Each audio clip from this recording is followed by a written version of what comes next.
Alrighty, ladies and gentlemen, it's no lie at all to say that the 2.7 discussion, the content drought and Wuthering Waves, it's been a pretty hot topic recently. And so we've got the Gotcha DG2 over here with a pretty declarative statement in his video. Wuthering Waves is not just a story game, but I'm not gonna lie, it doesn't really feel like much more than a story game when all we really have in the game is story and then the resetting endgame and minigames.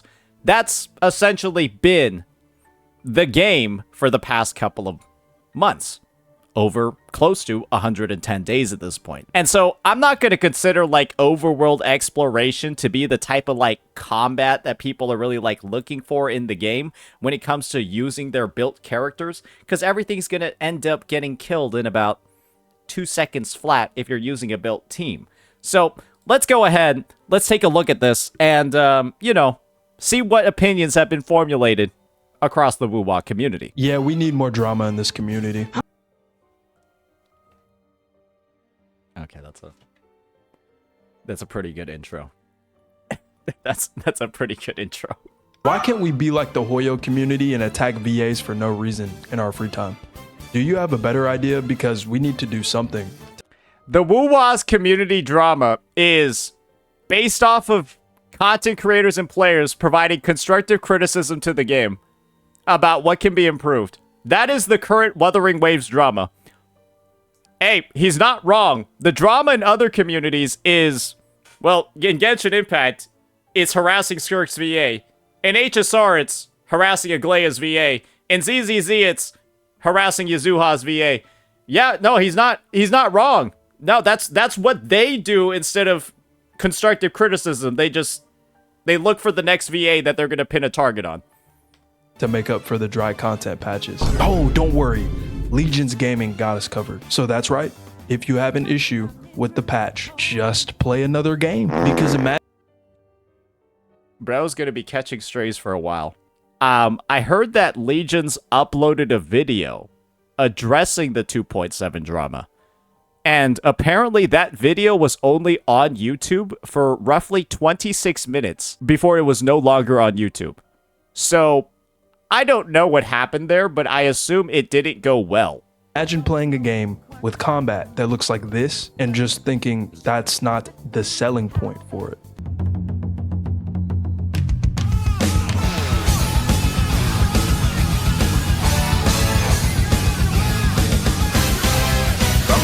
Naked to the women just be hitting my balls and shit.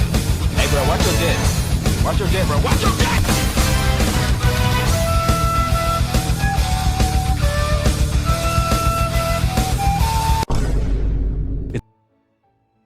Why you gotta do him dirty like that? Brother, that's a popular... Hey, he's just showing off his sword, okay?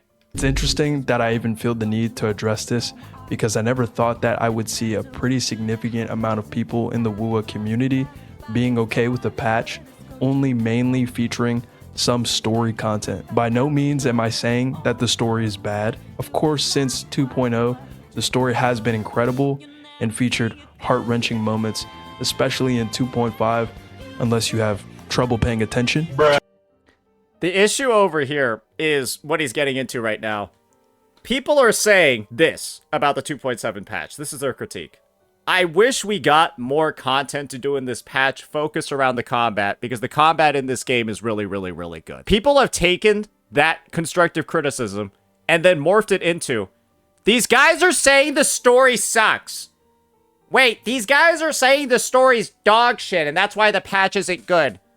When I don't think that any person having critiques for the 2.7 patch has said even anything close to that with any of their arguments. Except maybe Genizad. That might be the only guy, but I haven't seen his reaction to it. That's basically it. They're actively spreading misinformation, and I've got to almost assume that it's like astroturfers that want to paint the narrative that woo-wah creators are calling the story bad, so it must be a dog shit story.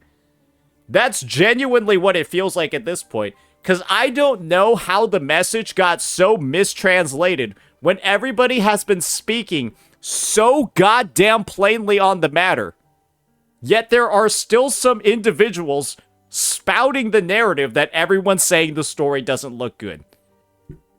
It's kind of wild, to be honest, now that you think about it.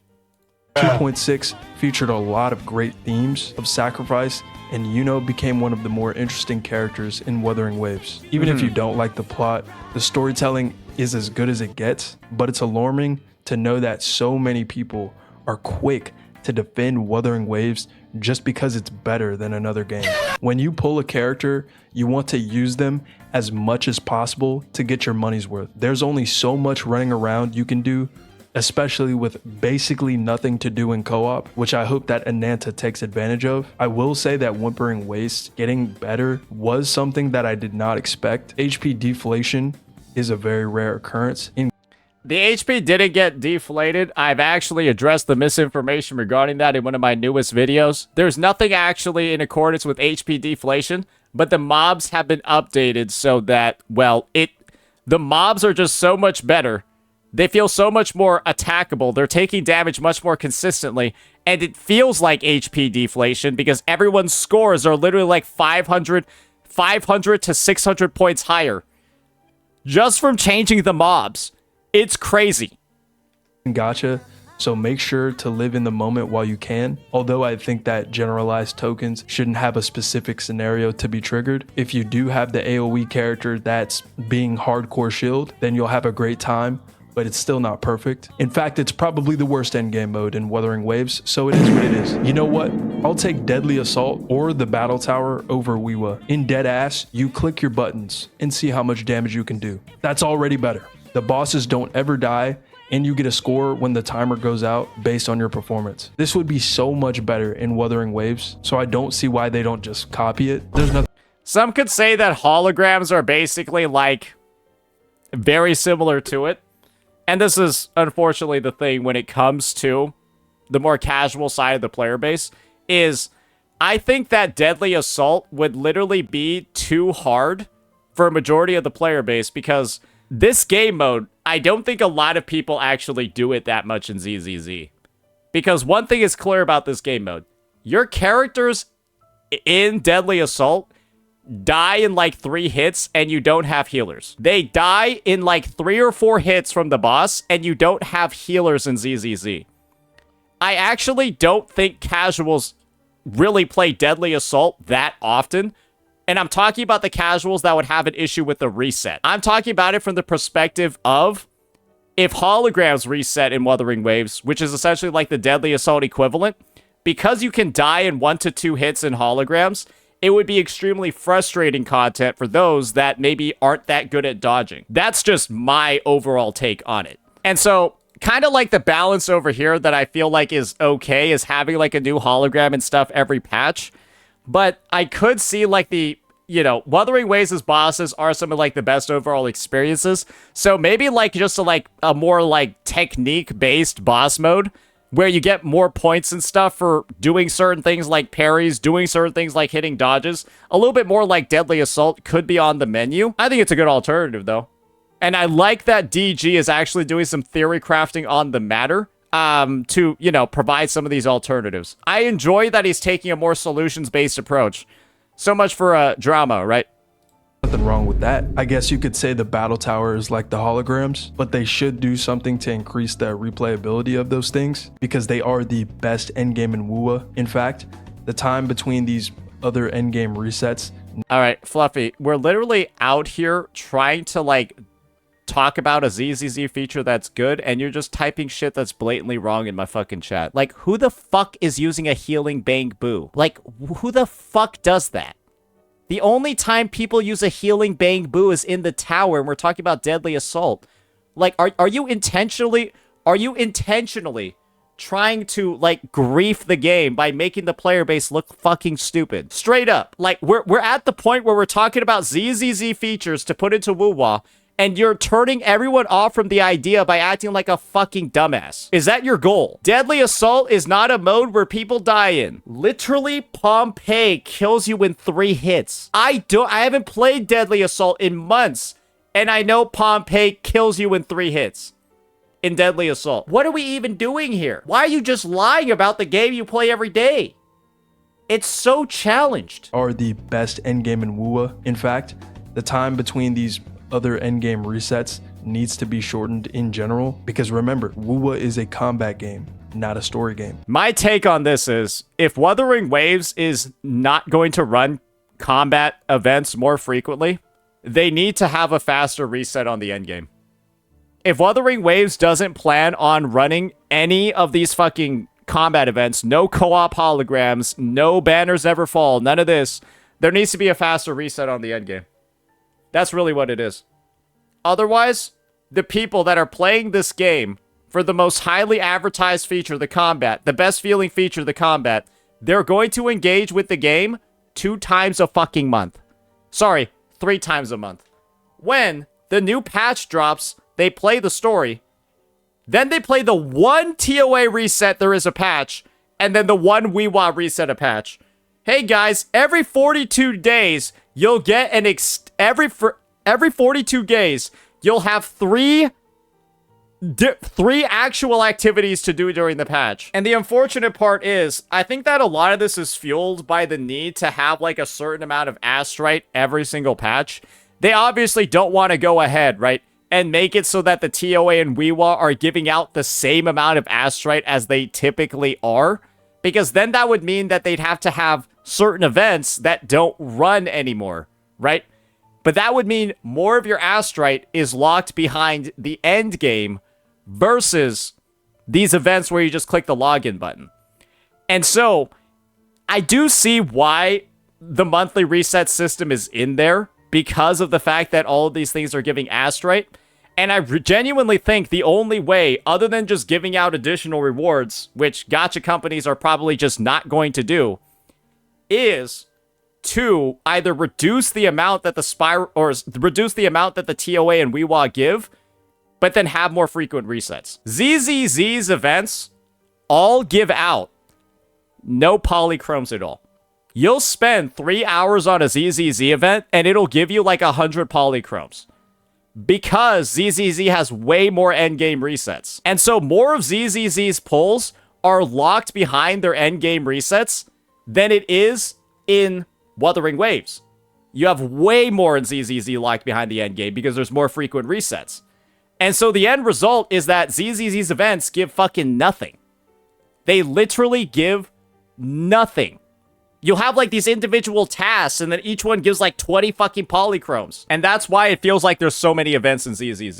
Because they all give no fucking pulls, but there's like 300 of them. But they should do something to increase the replayability of those things, because they are the best endgame in WUA. In fact, the time between these other endgame resets needs to be shortened in general, because remember, WUA is a combat game, not a story game. Therefore, the hardest combat you have to offer needs to be updated frequently, and I'm sure it's not very difficult to do so. Having to wait a month to do TOA has made me not even care about the reset sometimes, and I even forget to do it. It's not like Wuthering Waves doesn't have it in them. We aren't talking about a Hoyoverse game. Curl has shown us that they know how to make a fun combat mode, like that co-op event where you fight a boss with other people that I only played to see other people get one shot.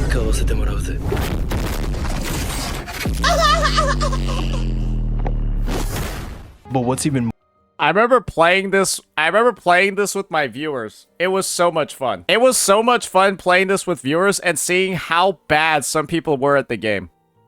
It was a joy. more disappointing than that?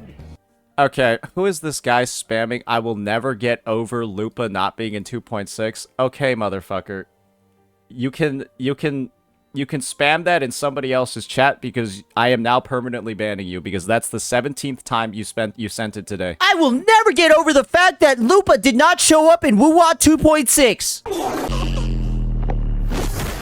But what's even more disappointing than that is the absence of one of the most beloved combat events ever. Have you ever thought about the fact that there are some people who have never even played the Elusive Realm? Because the last time that we even had the realm was in June. We are now about to be in October. Do you want to let that sink in for a minute? The gacha game, most notorious for its combat mechanics, has not had its most beloved combat event since June of 2025. There should be no conversation about when it's coming back because it should just be permanent. And I'm not gonna lie. Currently, I feel like people might be looking at the Elusive Realm with some rose-tinted goggles. Because, honestly, it just feels like Fantasies of Thousand Gateways, but you only play with one unit. That's kind of what it feels like. It feels like Fantasies of Thousand Gateways, but you only have one unit. That's what it ends up feeling like, to be real. It has character and upgrade echoes. Believe me when I say this, when you get enough upgrades in Fantasies of Thousand Gateways, it almost feels exactly the same as the old Elusive Realm.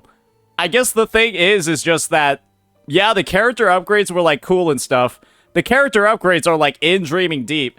And so, it's like, I think the issue with the whole bring the Elusive Realms back argument is that it does exist, but it kind of got, like, split up and then, like, morphed into Dreaming Deep and then Fantasies of Thousand Gateways, the weekly mode.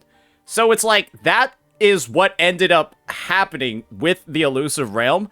And so I don't even know if, like, getting into the whole Elusive Realm thing is something that makes a ton of, like, sense. So that's kind of, like, just my stance on it, but I'll listen to what DG has to say. I am not talking about Dreaming Deep. If they wanted to pull a Hoyo, they should just make this mode permanent before the Elusive Realm to give us the opposite of what we asked for, because that's exactly what Hoyo would do. Specifically with HSR and Genshin, these games also feature BS events that are just point and click for a couple of seconds and then get off. But I don't know. You could argue that HSR's events are even worse because some of these events look like something you would put on a TV. People played this. What the hell even is this? At daycare. Also, I'm pretty sure that Genshin created the picture taking events, which I'll never forgive them for because that's horsed shit. And if you have a life, that's fine, but you're not understanding why no content is a bad thing. When you put a certain amount of time or money into something. This is the argument that I hate. Everyone's saying, I love the structure of the current Wuthering Waves events. I love the tower defense thing. I love Phantasma Dreamland. I love Vampire Survivors. I love all of this because I only have like 5 or 10 minutes to play the game a day. Do you guys know how long the tower defense mode takes to complete? Do you know how long it takes to get the full rewards in Phantasma Dreamland? Do you know how long it's going to take to get the full rewards in the Vampire Survivors game mode? It takes multiple hours in all of these events to get the max rewards. And if you're out here saying, oh, I don't have enough time for the combat events, but I somehow have enough time to full clear the tower defense mode, you're just fucking lying. Because if you have enough time to get all the rewards, and the rewards are the issue with completing combat events, if you have all the time to get the rewards in the fucking TD mode, you have enough time to do any, like, fucking 30 combat events. If you have enough time to full clear the fucking TD mode. These guys are out here talking about all these fake issues that they couldn't have while reinforcing the minigames. But it's a catch-22. If you're able to complete the minigames, you have enough fucking time to complete the events. But then they're saying, oh yeah, the current structure is great because I don't have enough time. I get all the events done, the casual ones in the patch. I don't have enough time for the combat ones. When these minigames take way longer than any combat event we've ever had in the history of the game. You want to see that investment be returned. How long did the fucking fishing event take? That shit took like 5 hours. Of course it had story in it, but the actual fishing part was super fucking long. Are even getting a recycled combat event. Just say that you don't like the combat in this game. If you're going ahead and you're dedicating 5 fucking hours to the tower defense event, and you're saying you don't have enough time for the combat ones, I'm gonna be real. Maybe you just make the admission at this point, you'd rather goof around and play minigames instead of the combat in this game. And that's not an issue. That's not a concern, right?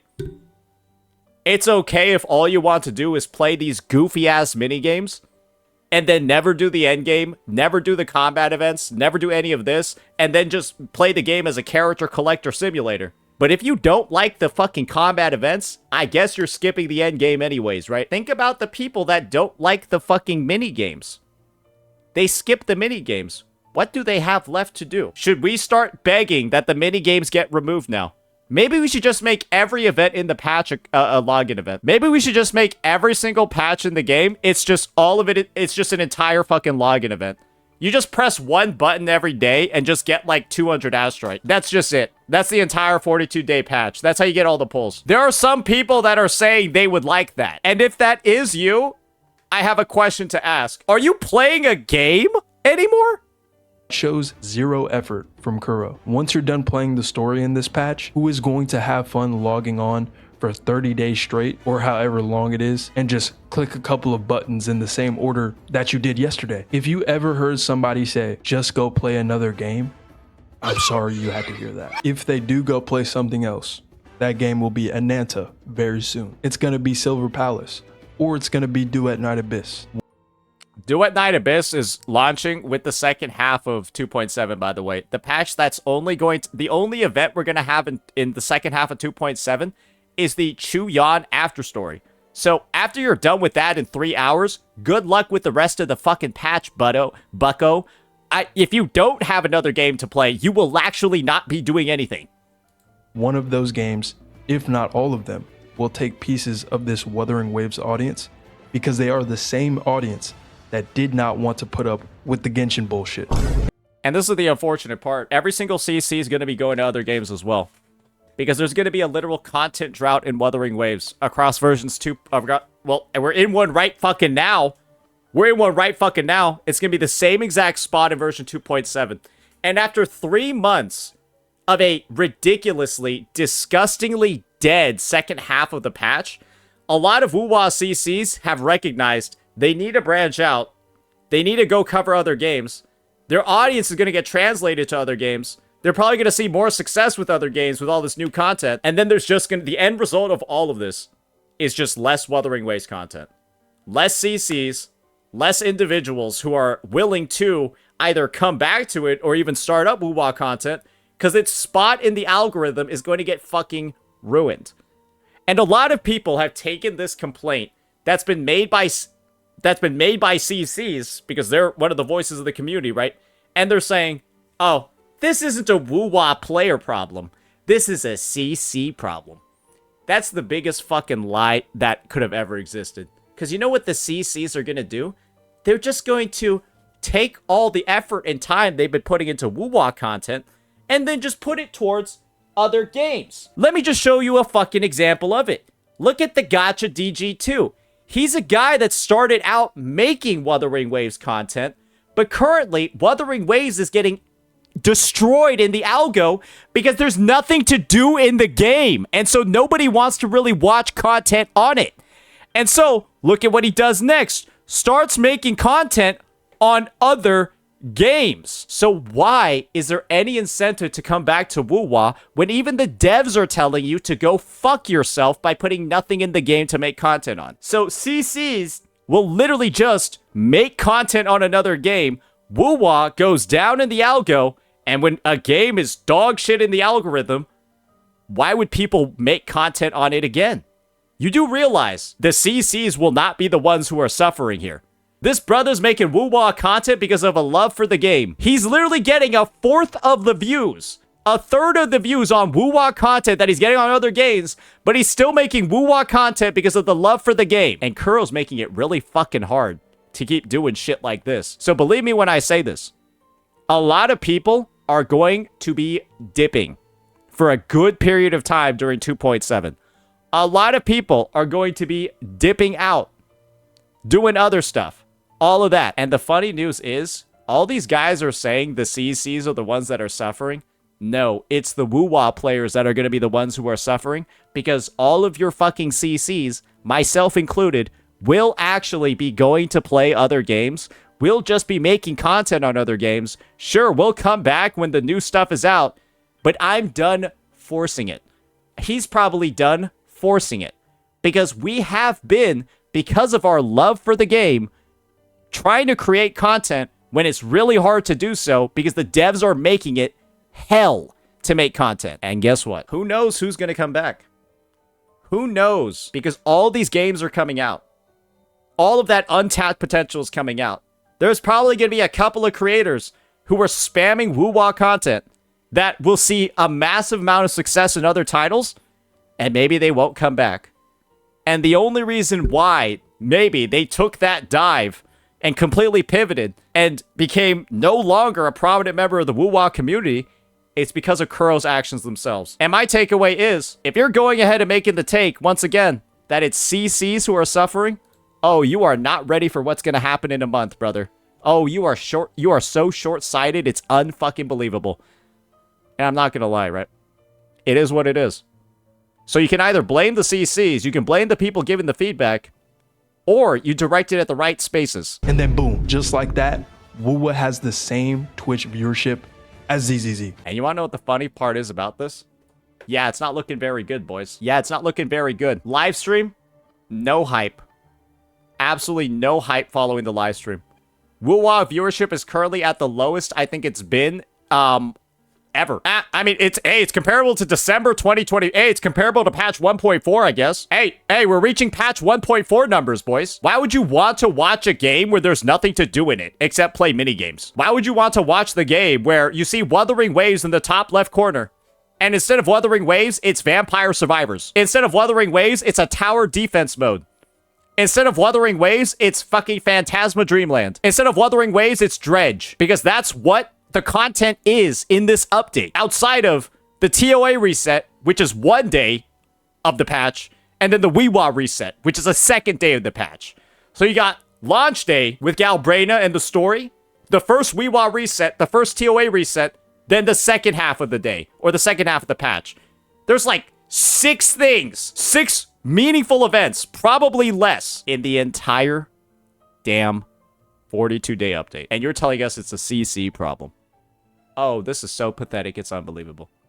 It's been 3 months of this. And guess what? The CCs, they've done all they can. But this is the future that lies ahead, ladies and gentlemen, if this whole minigame bullshit garbage just keeps up, and this is the only fucking content we have to do. Ooh, okay. Maybe not that low, but you get the point. Even if you are completely free to play, think about all of the time you spent grinding in order to get Astrite, or farming to get Echoes, and then going through all of that mental torture of upgrading these Echoes that still give you flat defense in 2025. If you are dismissing every hiccup that Kuro has, then you wasted all of that investment, because what if the game had no story moving forward from this day on? Obviously, Wuwa won't be good forever, but I would rather it still be good by next week. Don't get me started on this open world that's extremely underutilized, because it would be great if you had something significant to do with the $400 girlfriend you just got. This is a problem in most gacha games, but there is no hidden areas to explore to give you some sort of wonder. It's really just looking at a gorgeous picture, because you hardly interact with the scenery at all. You guys want to know the only time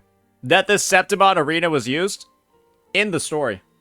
We have an entire arena built for co-op battles with Echoes that we multiple times in the story. It's been over 100 days since this update, and this has not been used for anything other than the story or a teleport to the Mia boss. This to me is an example of literally developer malpractice, where they're going ahead, they're putting in all of these assets, all of these cool things, have already done the homework, and literally nothing is coming out of it. And that's literally exactly what happened in all these Hoyoverse games, with all of these unused assets, all of this work put in that never gets fully realized. It feels like a waste. And to see all this extra bullshit like Vampire fucking Survivors, Tower Defense, and Phantasma Dreamland, instead of just using the incredibly good shit you've already fucking made, is one of the most frustrating experiences you can have as a player. Maybe something like certain characters triggering a specific cutscene that is exclusive to just them could be a good start, or being able to get into specific boss fights for that unit. I think you get the point. This wouldn't cut into their precious revenue. In fact, this would probably incentivize more people to pull every character and get them playing for longer, because there would be that wonder of what would happen looming over your head. Like maybe if you're walking around in a certain cave with Kalcharo, you get a secret passageway to the new Federation, and it gets no official announcement by Kuro because they don't give a shit about him. By the way, I think like the whole like locking certain things behind certain characters is a bit of an interesting twist, bit of an interesting move, but I think at this point, Gacha DG2 is just kind of in like solution mode and or brainstorming mode, is just throwing random shit at the wall for people to kind of think about. I'm personally not too much of a fan of that one, but it is what it is.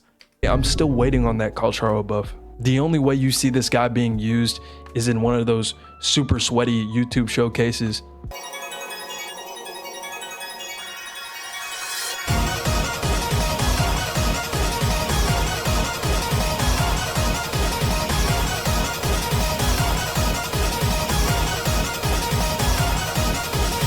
So if you're a human, then there's zero use case for this guy on your account. But let's not draw any outlandish conclusions in our heads. Wuthering Waves isn't ass because of this. Kuro just needs to start prioritizing what makes their game great, and that's the combat. They can make the story as good as they want it to be, and for all I care, it could be the best story in all of gacha games. But what made this game popular had nothing to do with the story. That's entirely true. And if they want to change their core audience to mainly story enjoyers, and then combat enjoyers, all of that are kind of like taking a step down. It is what it is, right? They're changing the vision of the game that all of its first adopters initially had. And if the goal is to make that full transition, then people that came for the combat will just leave. And the unfortunate part is that this is essentially, it's kind of like chopping off your arm. Not to, like, save it, but to, like, use your arm as, like, bait to go, like, catch something new.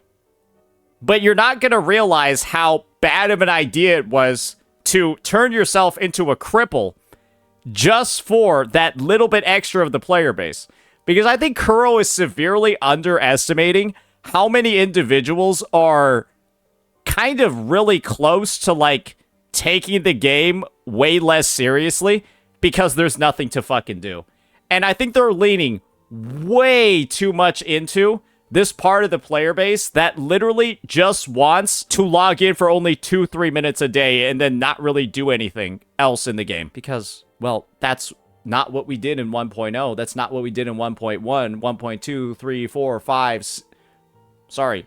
1.4, 2.0, 2.1, 2.2, 2.3, 2.4. You've had such a consistent release cycle of all these events and activities. Then 2.4 comes in. It's one of the most monumental, crazy, amazing patches ever. And then everything after that has been a complete, absolute, just casual fiesta. It's been story and then goofy-ass minigames and login events. Story, goofy-ass minigame and login events for the past 100 plus days. I can't even blame people for wanting to quit or even quitting if they haven't already. Because it feels like individuals that were more into combat, like I'm out here questioning why I'm even making guides right now.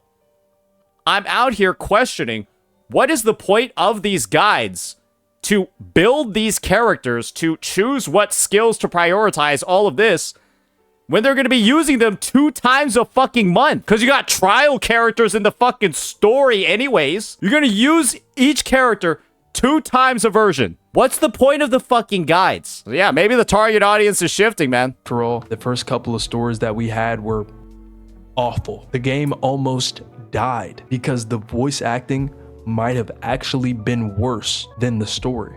Yang Yang! Rover! I'm fine too. I've never seen such a formidable tacit discord before, but Rover was able to completely defeat it. She really got it. I hope Yang Yang get the biggest glow up ever. I hope Yang Yang gets the biggest glow up ever in the future versions, because she be DMing us every fucking day. She be DMing us every fucking day. I pray that she has a glow up. That's strange. This place isn't known to be so dangerous. You know what they need to do? They need to have Dark Yang Yang. They need to kill her. Yang Yang needs to revive and then become like Evernight. But like not as stupidly edgy. Right? She needs to be like Dark Yang Yang. and then like the VA can then actually do like some crazy work with that one. And then everybody will like her again. Anyway, So if you'll excuse me, I'm about to go play the better game. Because if you don't like this update, then you should just go play other games. I'm just kidding, by the way. I hope I can get to the point one day where people will just automatically know I'm trolling. Oh, okay, I almost forgot. Let's do this word of the day thing. Maybe stop being as monotone, Bucko, and that'll be a lot easier. But unfortunately, you sound the same regardless of the context of the situation. So it's you got to work on that a little bit. Gotcha, DG. Let's go with the term toxic positivity.